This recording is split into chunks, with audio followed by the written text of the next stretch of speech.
Voters have spoken. Cherelle Parker will be the next mayor of Philadelphia. And she's making history doing so. The Democrat will be not only the first black woman to hold the post, but the first woman ever to lead the city. Taking a look at the numbers for you right now, you see on your screen Parker with 74.4% of the vote so far, easily defeating her Republican rival David O. The Democrat addressing her supporters at her victory party in South Philadelphia last night. I would put to great use everything inside of me, my lived life experience, my professional experience, my academic preparation, that I would put all of it to great use to work with you all to make Philadelphia the safest, cleanest, greenest big city in the nation with economic opportunity for all. And we spoke with some of you voters after Parker was declared the winner. A lot saying that they're looking forward to the next 4 years. It's exciting, you know, the first African-American woman, you know, to run and win for the mayoral election. So I think it's pretty good, and it's good to see what changes will come. I'm happy. I'm a black female entrepreneur and woman of empowerment, so to see Cherelle Parker win, I'm very excited for her and our community. Well, current Mayor Jim Kenney says he is looking forward to working with Parker to ensure a smooth and successful transition. Parker will take office in January when Mayor Kenney's second term expires. And Parker also saying last night that work will begin soon on delivering on her campaign promise of making the city safer, especially for young people impacted by the ongoing gun violence crisis. Waukesha Bailey joining us now live from the newsroom. And Waukesha, you're joined by the president of the Philadelphia School District Board about improving city schools with the help of the mayor-elect.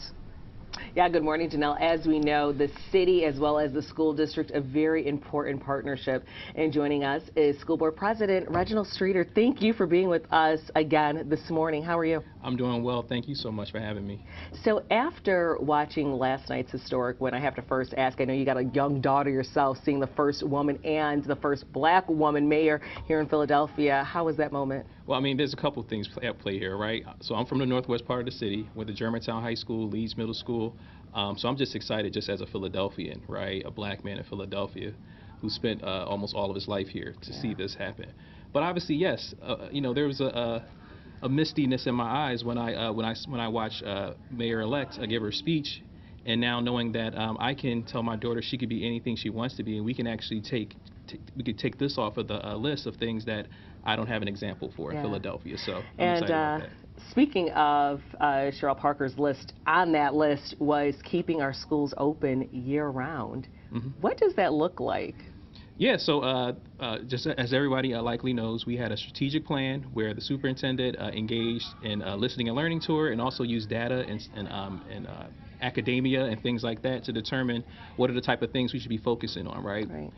Through our goals and guardrails, a student-centered approach to educating the whole child. And with that, there is a plan to not just interrogate, but also put into action year-round schooling. I'm thinking that it's likely going to be something that is needs-based, and also I don't see it being every school in the school district, but that's still being worked out. Now, sometimes, unfortunately, when I have met you in the past, it's usually been after, you know, a shooting that involved maybe a student that had been a victim, and we have to talk about keeping our schools safe. How does that relationship work with the district and the city to ensure that happens? So right now we have Kevin Bethel, who is our pretty much the chief of safety in our school district of Philadelphia, and he works hand in glove with the police department.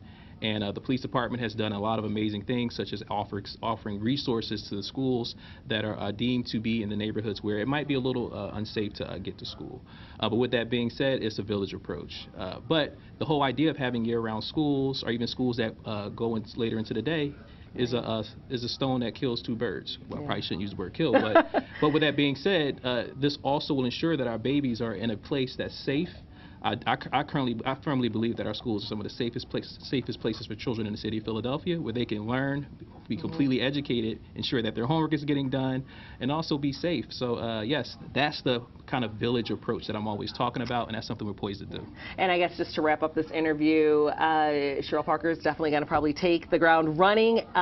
What do you anticipate over the next few weeks, next 100 days?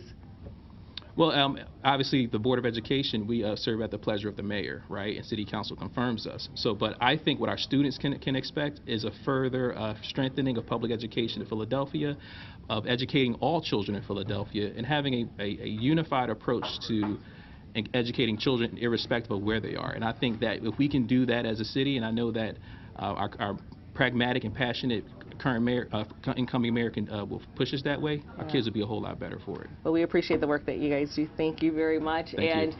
I guess you heard it, like I said, all morning we have been talking to, a lot of community leaders as members as to what these next 4 years look like, and we'll continue to follow the story. Jim, Janelle. Thank you, Akeisha. Appreciate it.